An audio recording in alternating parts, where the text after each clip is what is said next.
আপনি ৭১-এর বিশেষ আয়োজন ক্রিকেট কার্নিভাল। আপনাদের সাথে আছি পার্থ বণিক।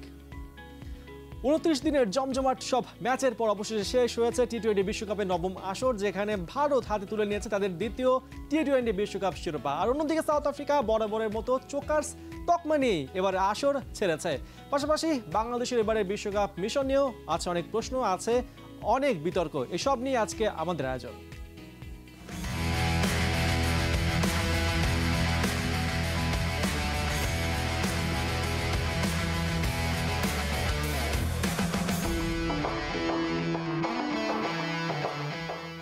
সতেরো বছরের আক্ষেপ ঘুচেছে টিম ইন্ডিয়ার। টি-20 বিশ্বকাপ ফাইনাল ম্যাচে রাত জেগে বিগ স্ক্রিনে দেখেছেন ঢাকার ক্রিকেট প্রেমীরা। রোমাঞ্চকর ম্যাচে রোহিত কোহলির কান্না, বীরত্ব গাথা ক্রিকেট বিশ্ব মনে রাখবে অনেক দিন বলে জানিয়েছেন ভক্তরা।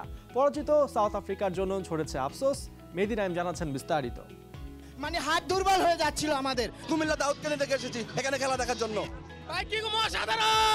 এবং এই যে আমাদের প্রত্যেকবার ফাইনাল হারার যে ব্যাপারটা, সেই কুফা কাটছে। যদি টিম ইন্ডিয়া হেরে যেত তবে সবার আগে কাঠগড়ায় ওঠানো হতো বিরাট কোহলিকে। তার ৫৯ বলে ৭৬ রান কতটা টি-20 উপযোগী সেই প্রশ্ন তুলত। মানুষ শুধু বিজয়ীদের মনে রাখে, তাই পুরো বিশ্বকাপে ফ্লপ বিরাট কোহলিকে সেই প্রশ্ন করার সাহস পায়নি। অতি আনন্দে কাঁদছেন রোহিত কোহলি। আইপিএলে হার্দিকের কাছে নেতৃত্ব হারানো রোহিত সব ভুলে মিলেছেন এক বিন্দুতে। ১৭ বছরের আক্ষেপ ঘোচার দিন তো জীবনের সবচেয়ে সেরা, সবচেয়ে সুন্দর। ১২ মাসে ৩ আইসিসি ইভেন্টের ফাইনালে ভারত, দানে দানে ৩ দানে স্বপ্ন পূরণ। ১৩ বছর পর কোনো বিগ ট্রফি জিতিয়ে রোহিত কোহলি বললেন, তোমার হলো শুরু, আমার হলো সারা। আন্তর্জাতিক টি-20 থেকে বিদায় দুই মহাতারকার। খুবই ভালো লাগছে, কারণ ম্যাচটা আসলে বোঝা যাচ্ছিল না যে আউটকামটা কি হবে। মনে হচ্ছিল সাউথ আফ্রিকা জিতবে, বাট লাস্ট মোমেন্টে ইন্ডিয়া জিতলো। সো আমি খুবই খুশি আর কি। একজন রোহিত ফ্যান হিসাবে, হিট ফ্যানের যে এরকম একটা রাজকীয় বিদায় হবে, এর থেকে বড় কিছু আমাদের আর চাওয়ার নাই, এর থেকে শান্তি আর কিছু নাই। এই নার্ভটা কিভাবে শান্ত রাখা লাগে এটা আমাদের দেশে সবার আগে শেখা উচিত। মানে কত বলে কত রান লাগে এটা না দেখে সবাই যদি আগে দেখে যে না আমার মাথাটা শান্ত রাখা লাগবে, ৩০ বলে ৩০ রান যখন দরকার তখন কিন্তু ওরা চাইলে মানে উল্টাপাল্টা বোলিং করতে পারতো, না করে ওরা ঠিক মতো লাইন লেনটা ঠিক মতো রাখতে পারছে। কোচ দ্রাবিড়ের ভাগ্য যেন সৃষ্টিকর্তা চ্যাম্পিয়ন মঞ্চেই লিখে রেখেছিলেন। বাংলাদেশের বিশ্বকাপ স্বপ্ন সুপার 8-এ থামলেও ক্রিকেট পাগল জাতি রাত জেগে বিগ স্ক্রিনে উপভোগ করেছেন এই বীরত্ব গাথা। বুমরা এবং সূর্যা কুমার যাদবের যে ক্যাচটা, এই ক্যাচটাই ম্যাচ পুরো চেঞ্জ করে দিয়েছে।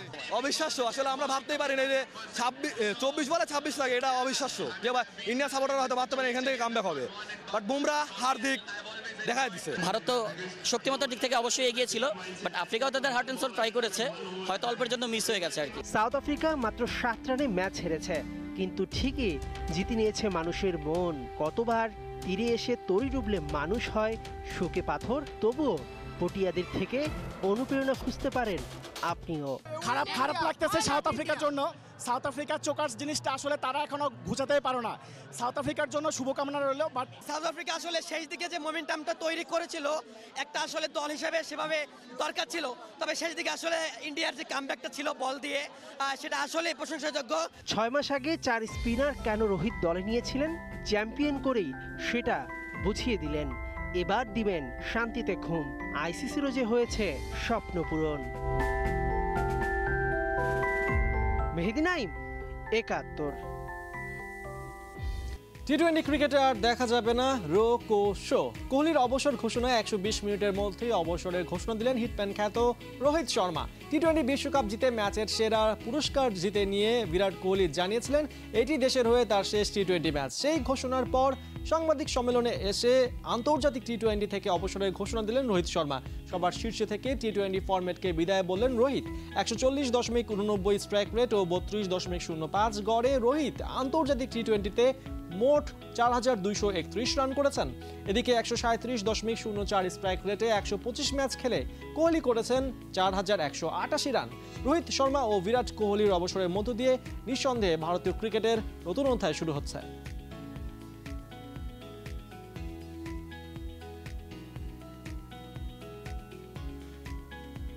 2007-এর পর লম্বা অপেক্ষা ভারতকে করতে হয়েছে তাদের দ্বিতীয় টি-20 শিরোপা হাতে তুলে নেবার জন্য। সেই যাত্রায় ভারত সফল হয়েছে এবং একই সাথে কিছুটা আবেগও ঝরেছে, কারণ রোহিত শর্মা, বিরাট কোহলি এবং রবীন্দ্র জাদেজা তাদের টি-20 আন্তর্জাতিক টি-20-তে তাদের অধ্যায়টা শেষ করেছে।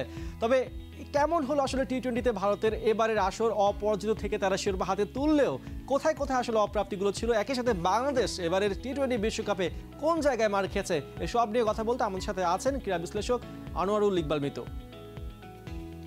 আনোয়ারুল ইকবাল মিতু, আপনাকে স্বাগত। আসলে ভারতের যে ম্যাচটা আমরা কালকে দেখলাম 30 বলে 30 রান, সেটা করতে পারেনি সাউথ আফ্রিকা। এরপরেও কি মনে হয়েছে আপনার কাছে যে ভারত এই ম্যাচটা মানে বের করে আনতে পারে? জি ধন্যবাদ, এবং 71-এর সমস্ত ক্রিয়া মোদীদের বলছি। দেখেন, আমি জাস্ট 2 দিন আগে আপনাদের একটা টক শোতে জামিলের সাথে ছিলাম। ওরা যখন সাউথ আফ্রিকা আগে ফাইনালে উঠলো, অনেক তাদেরকে কিন্তু আপনারা অনেক ভাবে উঠানোর চেষ্টা করেছি আমরা, মানে যে চোকার যে শব্দটা সেটা যেন চলে যায়। কিন্তু আলটিমেটলি দেখেন, আসলে আমি যেটা বলতে চাচ্ছি সেটা হচ্ছে ক্লাসেনের একটা ভুলের জন্যই কিন্তু আসলে সাউথ আফ্রিকা কালকে হেরে গেছে। আর সূর্যা কুমার যাদব যে ক্যাচটা ধরেছে, দ্যাট ওয়াজ ব্রিলিয়ান্ট, এবং আমি তো মনে করি যে আপনার ওয়ার্ল্ড কাপের বেস্ট ক্যাচের একটা হওয়া উচিত এই ক্যাচটা। কারণ ওই ক্যাচটা যদি না ধরতো এবং ক্লাসেন যদি ধরেন আর একটা ওভার থেকে যেত, এই গেমটা কিন্তু সাউথ আফ্রিকার পক্ষেই যেত। বাট যেটা হয়েছে, ভারত যেমন আনবিটেন ছিল, সাউথ আফ্রিকাও আনবিটেন ছিল। বাট যে পয়েন্টটা আমি ধরেই দিয়েছিলাম সেটা হচ্ছে যে দেখেন, সাউথ আফ্রিকা কিন্তু তাদের লিগের গেমগুলো, ইভেন নেপালের সাথেও 1 রানে, বাংলাদেশের সাথেও হারা গেম জিতেছে, আপনার আর একটা গেম 3 রানে জিতেছে। তারা কিন্তু ধুকে ধুকে আসার পরে কিন্তু তাদের পারফরমেন্সটা আস্তে আস্তে উপরের দিকে যাচ্ছিল। এবং সেই জিনিসটা, এবং ভারত যে সবসময় একটা ভালো দল, ভারত যে চ্যাম্পিয়নের জন্য আসে, এটাতে কোনো ডাউট নেই। বাট তাদের এই সেকেন্ড ট্রফিটা পেতে 17 বছর বা 16 বছরের অপেক্ষা করতে হয়েছে। এইটাই বা কেন হয়েছে সেটাও একটা প্রশ্নবোধক চিহ্ন। বাট যেটা হয়েছে, অস্ট্রেলিয়া টিমটা আর্লি বের হয়ে যাওয়াতে কিন্তু আরো ইজিয়ার হয়ে গেছে সব টিমের জন্য, এবং সেটা একটা মাইল ফলক। কিন্তু ভারতকে অবশ্যই আপনার মিডিয়ার মাধ্যমে কংগ্রেচুলেট করতেই হবে, কারণ তারা যাই আমরা অ্যানালাইসিস করি, যাই আমরা বলি, তারা কিন্তু আনবিটেন দল হিসাবেই চ্যাম্পিয়নশিপটা নিয়েছে। কিন্তু ভারত জিতলে সবসময় একটা কিন্তু আমরা দেখি বিতর্ক থাকে। এই বিতর্কটা কেন হয়? সূর্যা কুমার যাদব যে ক্যাচটা ধরেছেন, বাউন্ডারি লাইন থেকে আসলে একদম ক্লোজ ছিলেন তিনি। অনেকে বলছেন যে রোপটা সরে গেছে, বাউন্ডারি লাইন আরো সামনে হওয়া উচিত ছিল। কিন্তু এদিকে আবার মানে যারা ভারতের সাপোর্টার তারা আবার আইন দেখাচ্ছেন, আইসিসি নিয়ম কানুন দেখাচ্ছেন। মানে সবসময় বিতর্কটা কেন আসবে? বাংলাদেশের ম্যাচের সাথে বিতর্ক চলে আসে। আসলে বলি, শুধু ভারত না, অস্ট্রেলিয়া, আমরা যে 2টা দলের কথা বলি, এরা ধরেন আপনার ছড়ি ঘুরায় আমাদের উপরে। এবং আপনাকে একটা তথ্য দেই, ভারত যদি তাদের গ্রুপে সেকেন্ডও হতো, মানে ওরা তো চ্যাম্পিয়ন হয়ে এই গ্রুপে এসছে, অদ্ভুত লাগলো এবার একটা সিস্টেম দেখে। সেটা হচ্ছে ভারত সেকেন্ড হলেও এই গ্রুপেই আসতো, এবং তাদের খেলাটা দর্শক জানি বেশি দেখে, সেই হিসাবেই কিন্তু আপনার ফিকচার করা হয়েছে একদম প্রথম থেকেই। এই যে আইসিসি ভারত এবং অস্ট্রেলিয়ার সাথে সাথে ইংল্যান্ড, এই 3টা দলকে যেই প্রাধান্য দেয়, সেই হিসাবে তো আমাদের মতো দেশ অনেক পিছিয়ে থাকে। এবং আপনি এই কারণেই কিন্তু পাবলিক, আমাদের দেশের না শুধু, অনেক দেশেরই যারা মানে আপনার খেলা দেখেন, খেলা ভালোবাসেন, আপনি যখন একটা জাজমেন্ট সবার জন্য সমান না হয়, লিভিং প্লেইং ফিল্ড যদি সমান না হয়, তখনই কিন্তু ভারতের এই যে মানে জয় পরাজয় যেটা হোক, তখন সবসময় একটা প্রশ্নবোধক চিহ্ন থাকে। আপনি ভারত পাকিস্তানের খেলাটা একটু ফিরে যান, পাকিস্তানের নির্বোধ কাজের কারণেই কিন্তু ওদিন ভারত জয় পেয়েছে। যেটা আমি একটু আগে আপনার কথা শুনছিলাম, বাংলাদেশ নিয়েও কথা বলবেন, এই কথাটা বলতে গেলেই কিন্তু আবার যে এখন উচ্ছ্বাস বা ভালো লাগছে, মনটা আবার আপনার খারাপ হয়ে যাবে। কারণ কি কথা বলবো আমি সেটাই জানি না। অবশ্যই আপনি আমাদের সাথেই থাকুন, আসলে কথা অনেক আছে, আবার আপনার কাছে আমরা ফিরবো। এবারে টি-20 বিশ্বকাপে ব্যাটে বলে কিন্তু অনেকেই বাজিমাত করেছেন, অনেকেই স্পটলাইটে চলে এসেছেন। যারা এদের মধ্যে রয়েছেন অভিজ্ঞ ক্রিকেটার, ঠিক একইভাবে কিন্তু অনেক নিউ কামার এবার বিশ্বকাপে ফোকাসটা নিজের দিকে টেনে নিয়েছেন। তারা কারা সেবার একটু দেখে নিতে হবে। প্রথমে যদি দেখি যে এবারে টি-20 বিশ্বকাপের সব কয়টা ম্যাচ শেষে যে মানুষটা কিনা সব স্পটলাইট ফাইনাল ম্যাচে নিজের দিকে টেনে নিয়েছেন তিনি আর কেউ নন, তিনি রোহিত শর্মা। এবারের বিশ্বকাপে তিনি করেছেন 8 ম্যাচে, আমরা দেখতে পাচ্ছি 9 ম্যাচে তিনি দারুণ খেলেছেন এবং রোহিত শর্মা ফাইনালেও কিন্তু দারুণ খেলেছেন, 9 রান করেছিলেন, যদিও বলটা ছিল 5 রানের। সো আলটিমেটলি আসলে রোহিত শর্মা কিন্তু এবারের বিশ্বকাপটা শেষ করেছেন ট্রফি হাতে নিয়ে, এটা তার ক্যারিয়ারের জন্য একটা ইতিবাচক দিক এবং তিনি যেটা বলেছেন তিনি সেটা করে দেখিয়েছেন। এবং সবচেয়ে ইন্টারেস্টিং বিষয় হচ্ছে রোহিত শর্মার এই জার্নিতে তিনি যে সাপোর্টগুলো পেয়েছেন বিরাট কোহলির কাছ থেকে, হার্দিক পান্ডিয়ার কাছ থেকে, এগুলো তিনি মেনশন করেছেন ফাইনালের পরে। ঠিক একইভাবে যদি আমরা দেখতে পাই যে এরপরে যিনি আছেন যিনি কিনা স্পটলাইটে ছিলেন এবারে বিশ্বকাপে, তিনি হচ্ছেন নান আদার দেন আর্শদীপ সিং। আর্শদীপ সিং আমরা দেখতে পাচ্ছি 8 ম্যাচে 17টা উইকেট নিয়েছেন এবং তার গড়টা খুব ইমপ্রেসিভ, 12.64, ইকোনমি 7.16। আর্শদীপ এইবারের টি-20 বিশ্বকাপে যৌথভাবে তারা হায়েস্ট উইকেট টেকার, প্রথমেই আছেন ফাজল হক ফারুকী এবং আর্শদীপ, দুজনেই 17টা করে উইকেট নিয়েছেন। তবে দিন শেষে আসলে যিনি ট্রফিটা জেতেন তিনি কিন্তু সবার সামনে চলে আসে, সেদিক থেকে আর্শদীপ দ্য রিয়েল উইনার এবারের টি-20 বিশ্বকাপে। ঠিক এরপর যদি আমরা দেখি যে এই ফাইনালটাতে যার উপর স্পটলাইট ছিল তিনি কেমন করলেন, তিনি হচ্ছেন এনরিক নরকিয়া। 9 ম্যাচ খেলেছেন এবারে বিশ্বকাপে, উইকেট নিয়েছেন 15টা, গড় 13.40, ইকোনমি 5.74। নরকিয়ার জন্য আফসোস, আসলে তিনি বিশ্বকাপের ফাইনালে এসেও ট্রফির হাতে ধরতে পারেননি। কথা বলছিলাম যে এবারের বিশ্বকাপে যে যারা আসলে ফাইনালের মঞ্চে কাঁপিয়ে এসেছেন, যারা কিনা স্পটলাইটে ছিলেন তাদের নিয়ে, তবে তারপরেও কিন্তু দুজন এমন রয়েছেন যারা কিনা এবারের বিশ্বকাপে এক্স ফ্যাক্টর হিসেবে নিজেদেরকে প্রমাণ করতে সমর্থ হয়েছেন। এবার তাদেরকে একটু দেখে নেওয়া যাক। প্রথমে যদি দেখতে হয় যে ফার্স্ট ওয়ান আমাদের এক্স ফ্যাক্টর যিনি, তিনি হচ্ছেন নান আদার দেন জসপ্রীত বুমরা। ভারতের হয়ে এবার দুর্দান্ত একটা বিশ্বকাপ কাটিয়েছেন। এবার তিনি পুরো টুর্নামেন্টের বেস্ট প্লেয়ারের আসলে শিরোপাটা বা বেস্ট প্লেয়ারের তকমাটা তিনি হাতে নিয়ে কিন্তু মাঠটা ছেড়েছেন। অর্থাৎ এক ফাইনালে তিনি অনেকগুলোই কিন্তু শিরোপা হাতে নিতে পেরেছেন। ঠিক একইভাবে বুমরার যদি থাকেন এবারের বিশ্বকাপে সবচেয়ে অভিজ্ঞ বা আমি যদি বলি সবচেয়ে সফল, ঠিক একইভাবে কিন্তু বাংলাদেশেরও একজন আছেন যিনি কিনা এবারের বিশ্বকাপে নিউ কামার হিসেবে নিজেকে প্রমাণ করতে সমর্থন হয়েছেন। তিনি হচ্ছেন নান আদার দেন রিশাদ হোসেন। আমরা রিশাদ হোসেনের কথা বলছি।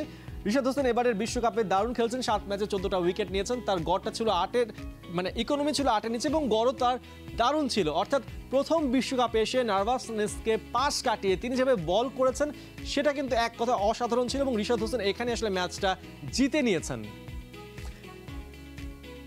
আমরা দেখছিলাম যে আসলে এবারে টি-20 বিশ্বকাপে পরিসংখ্যানে কারা এবার আলো ছড়িয়েছেন, কাদের উপর স্পটলাইট ছিল এবং যাদের উপর স্পটলাইট ছিল তারা সফল হতে পেরেছেন কিনা। দেখছিলাম রিশাদ হোসেনের স্ট্যাটিস্টিক্সও এবং রিশাদ হোসেন যেখানে অনেক সফল। টি-20 বিশ্বকাপে দলের পারফরমেন্সের খুশি বিসিবি, প্রত্যাশিত পারফর্ম করেছেন নাজমুল হোসেন শান্তরা, এমনটাই মত বিসিবির ক্রিকেট পরিচালনা বিভাগের প্রধান জালাল ইউনুসের। আমরা কেউই স্যাটিসফাইড না পারফরমেন্স আমি 2 ভাগে ভাগ করেছি। মানে ওভারঅল যদি বলেন আমাদের যে ইনিশিয়াল টার্গেট, একটু আগে বলেছি যে আমাদের ইনিশিয়াল টার্গেট ছিল আমরা সেকেন্ড রাউন্ডে যাওয়া, সেটা আমরা অ্যাচিভ করেছি, সেদিক দিয়ে ডেফিনেটলি আমরা খুশি। তারপরে হয়তো একটা সুযোগ ছিল যেটা নিয়ে আমরা প্রায় দেখছি যে নিউজ আসছে যে সেমিফাইনালে আমরা কোয়ালিফাই করতে পারতাম এই ধরনের। হ্যাঁ, সেমিফাইনালের যে সুযোগ এসেছিল সেটা আপনারাও ভালো জানেন যে টার্গেট ছিল 12.1 ওভারের মধ্যে আমাদের টার্গেট রিচ করতে হবে 115 রান। ইনিশিয়ালি ইট ওয়াজ এরকমই আমাদের গেম প্ল্যান ছিল যে তারা এটাই টার্গেটকে চেস করবে, সেখানেও কিন্তু ম্যাচটা রক্ষা হয়নি। তো ম্যাচও আমরা হেরেছি, আমাদের সেমিফাইনাল যাওয়ারও রাস্তাটা ক্লিয়ার ছিল না। তো যাই হোক, এই জন্য আমরা চেয়েছিলাম, যদি বলেন ব্যক্তিগতভাবে আমি চেয়েছিলাম যে আমরা চেয়েছিলাম ম্যাচটা অ্যাটলিস্ট আমরা জিততে পারি। আইসিসির অর্থ যেটা আসবে এটা তো ওদের আমাদের সবার জন্যই পড়বে। এটা যারা এই সুপার 8-এর জন্য একটা থাকে শেয়ার থাকে, রেভিনিউ শেয়ার থাকে, সুপার 8-এ আগে যারা ছিল তাদের জন্য রেভিনিউ শেয়ার থাকে, এটা ইজ নর্মাল।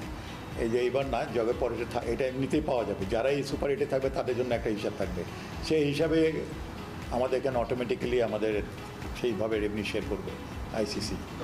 আর বোনাসটা এখন আমি বলতে পারছি না এই সময় বোনাস কী ধরনের বোনাস দেওয়া উচিত বা দিবে এরকম আমি ঠিক বলতে পারছি না, এটাও বোর্ডের সিদ্ধান্ত। বাট আমার এই মুহূর্তে আমার কোনো জানা নেই বোনাসের ব্যাপারে। দারুণ কথা। আসলে বিসিবি সন্তুষ্ট টাইগারদের এবারে বিশ্বকাপ পারফরমেন্সে, প্রত্যাশা মাফিক পারফর্ম করেছেন টাইগাররা। তবে আসলেই কি তাদের বোনাস দেবার মতন অবস্থায় এসেছে, মানে তারা এই বোনাস পাওয়ার যোগ্য কিনা, বিষয়ে কথা বলতে আবারও আমরা যুক্ত হচ্ছি ক্রীড়া বিশ্লেষক আনোয়ারুল ইকবাল মিতুর সাথে। শুনছিলাম Jalal Yunus cricket operations chairman, তিনি কথা বলছিলেন যে প্রত্যাশা মোটামুটি মিটে গেছে, বাংলাদেশ সুপার 8 খেলেছে। এখন যদি আপনাকে আমি একটা প্রশ্ন করি যে আপনি যদি বিসিবির সভাপতি হতেন বা ক্রিকেট অপস চেয়ারম্যান হতেন, সেই জায়গায় দাঁড়িয়ে আপনি টাইগারদের কি বোনাস দিতেন?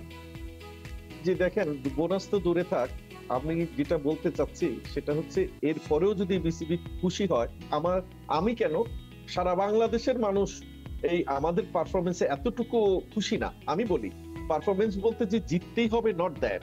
আপনি ব্যাটে বলে ফিল্ডিং এ আপনি জানটা দিবেন ওয়ার্ল্ড কাপে, সেটাই আমরা প্রত্যাশা করি। আপনি জিতেছেন কার সাথে?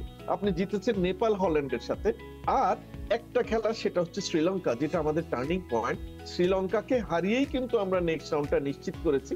কারণ সেই শ্রীলঙ্কা আপনি যদি চোখে ভাসে আমার এখনো, মাহমুদুল্লাহ কিন্তু রান আউট হওয়ার একদম দ্বার প্রান্তে ছিলেন, আল্লাহ বাঁচিয়ে দিয়েছেন যে আমরা সেই রান আউটটা হয়নি। তা না হলে আমরা সেই 2 উইকেটের জয়টাও পেতাম।